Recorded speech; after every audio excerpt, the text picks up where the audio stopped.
Hello and welcome to the News Minute. I am Dhanya Rajendran. Joining me today is my colleague from Chennai, Nidarshana Raju. Nidarshana has just published a story on the News Minute. The story's title is TN Government-Sponsored Study Compromises the Safety of POCSO Survivors. It's a very important story that we have published and I would like to speak to Nidarshana about it. But before we go into that, these are very important investigations that we believe in. From the time the News Minute started, rights of children and women have remained our major focus, and this story, of course, falls right into that pattern. Nidarshana, a good story indeed. Can you quickly explain what was a study commissioned by the Tamil Nadu government and how was the safety of the victims compromised? So the study was commissioned by two departments, one being the Department of Social Defense and the other being the Tamil Nadu State Child Protection Society. So they had together commissioned this study called the Impact Assessment on Victim Compensation that was awarded to POCSO victims. So there's something called victim compensation that is being awarded to POCSO victims. So they wanted to study how that fund has been helpful for the families of the survivors of sexual abuse, child sexual abuse. So that is the study's background. If there is a child who is a POCSO survivor, the government pays a compensation even while their case is going on. So the Tamil Nadu government decided, let's study if the compensation is reaching out to people, right? Yes, they wanted to study how much of the money has gone to them. Like there is an interim amount that is first given out and then the total amount is given once the investigation or trial is reached a certain point. That is how it's usually done. So they wanted to study how this money has helped the victims, if they've been able to, improve their living standards. This is like I'm quoting it from the study. So these are the things that they wanted to study about victim compensation. So they commissioned this study, and for that they have asked, they wanted private players in. They wanted third parties to come in and to do the study, for which VIT seems to have, that is Vellore Institute of Technology in Chennai, have been one of the institutes that came forward to do this study. So they come into the picture and they send, there are these terms of references that the government is approving, and then VIT comes into picture to do the study. So that is how the study has been awarded to a third party, which is VIT in Chennai. Okay, so basically the government wants to do a study instead of doing it itself, and that too it involves really sensitive data, right? You're talking about POCSO victims, about child sexual assault or sexual abuse victims whose details are not supposed to be published anywhere. Like even court judgments do not have details about these children. The media is not supposed to report about them. Even in social media, you're not supposed to put pictures. Even if, let us say that you are feeling really outraged about a rape on a child or assault on a child, you still cannot tweet or put on Facebook the picture of this child. So despite the sensitivity of this whole project, they hand it over to a college. What does a college do, Nidarshana? So what the college has done is, in VIT Chennai, it has been particularly given to this researcher called as V. Vijay Lakshmi. She heads one of the departments in VIT. It's been given to her. So what she does is she recruits more people to help her do this study, because the study once again is conducted across Tamil Nadu. They wanted to study 100%. The sample size said 100%, which means all districts. And so she starts recruiting more people, more students and fresh graduates to do this project on behalf of her. So what she tells them, it's funny how she recruited them. She recruited them by forwarding messages on WhatsApp, asking people who are interested to do a study like this, to go to field and investigate, to respond to her. She gives her phone number, and a lot of students, mainly, master students pursuing their masters in universities across Tamil Nadu, students are just gotten out of college. All this happens in May this year. So let me just pause you there. If the audience did not clearly understand, I mean, this is outrageous, right? First thing, the government wants to study, it outsources that to a college. The college researcher who's in charge of the project puts invites on WhatsApp groups telling students, hey, look, there's a study on POCSO victims, come and apply. And then a lot of students apply, and then they are told in how many districts was the study done, Nidarshana? That is something that they are not disclosing, but when it says 100% sample size, then we come to understand that it's happening across the state. So basically, there was a very interesting data set also that's come out in November this year. So the Minister Geeta Jeevan, she gave a data saying that 4,300 people, victims of POCSO, have been given compensation between 2021 and 2024 alone. So that itself is a very big number, and that involves people from across Tamil Nadu, from across districts. So the question of 100% sample size puts this number right there, because just 4 years has 4,300 people. So if they're saying again interrupting Nidarshana, just to put the story in context for all of you. Now we've established that the college recruited, researcher recruited people through WhatsApp. But Nidarshana, through an investigation, found very shocking details about what happened after the recruitment. So let's say I'm a student and I've agreed to be part of this study. I am given data to go to the field and investigate. What is the kind of data about POCSO victims which was given to these students, Nidarshana? These students were basically asked to go to the district collectors.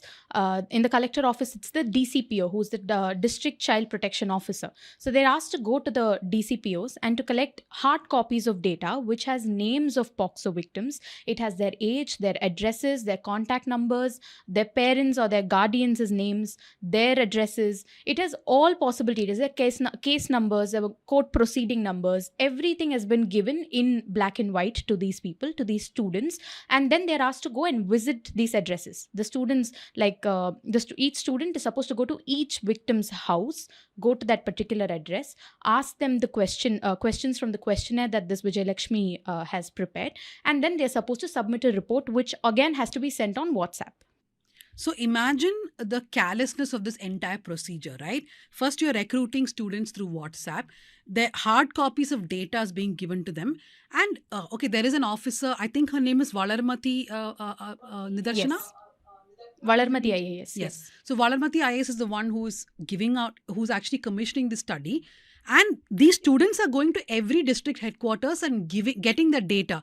So imagine there's an entire chain of government officers involved here, and nobody is crying wolf. Nobody is saying, look, stop, this is wrong. We cannot hand over such data to the students. And let me tell you. In fact, it's also, there's also money involved. There's also 5.95 lakhs that the government has given out for the study to be carried out by VIT Chennai. Okay. So, and to all the people watching, Nidarshana is a young reporter who actually investigated this. And I used the word shocking, I think, twice already, but let me use it again. The one more shocking part of the story was that she finished her entire investigation. She spoke to 2 or 3 students who were part of the survey. They showed her how the data was collected. In fact, do go to the News Minute site and read that story for sure.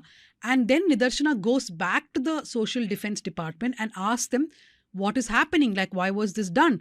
So till November 18th, when Nidarshana goes to the department, the students have not been told to even give back the data that they had. They all had it with them, right, Nidarshana? Yes. So basically, the students get this information to stop their investigation around July. This is happening around July 30th, which is when suddenly from the department, they've realized that there is a concern. There are concerns of privacy. That is again 1.5 years after they commissioned the study, right? So then they suddenly have this realization that, oh, this is of serious concern. We cannot give out such details to a third party, and they stop the study. And so this Vijay Lakshmi from VIT has sent messages to all of the students, to the graduates who she had recruited, asking them to stop. But the worst part is that none of them were asked to give back any of the data. She took all the reports that they had submitted. Some of them had not even been paid. Basically, that's exploitation again. So the students have also been exploited. They were not sensitized. They were not told that how sensitive they have to be when they report, how the interview should be trauma informed, because so many of the questions that they were asking were pointed towards the child survivors. So they have to be trauma informed. The interviewing process has to be very, very, it has to be practiced, it has to be taught. So none of them were given any such training. And then they're asked to do all of this, and then abruptly it stopped. They're not paid. And then after I go and speak to one of the people in the department, then they get information again from Vijay Lakshmi, because the department has now put a lot of pressure on her, asking, because there's also one more interesting thing. Vijay Lakshmi hasn't told the department that she has given out such details, because what the department head tells us is that she did not know that so much has happened. So when all of this is happened, then the pressure goes to Vijay Lakshmi, and she puts further pressure on the students, telling them that she'll file FIRs if she finds out that any of this data has been used, and then asks them to just send an email saying that, no, I've maintained confidentiality, I've not used this anywhere else. So the question of Tamil Nadu department is that in July, yes, this project was cancelled by the new officer who took charge. But what happens to Valarmati IAS? Are you going to take action against Valarmati IAS? Will you have some policy of not giving out such sensitive data to people? Congrats, Nidarshana, again for your investigation. As someone who did the investigation, how do you feel? Because often this is your second year in journalism, right? Often when people Yes. come join journalism, they are told that this is not the right industry to be in. But when you see the results of an investigation like this, people telling that it's very important, how do you then look back at the work that you did?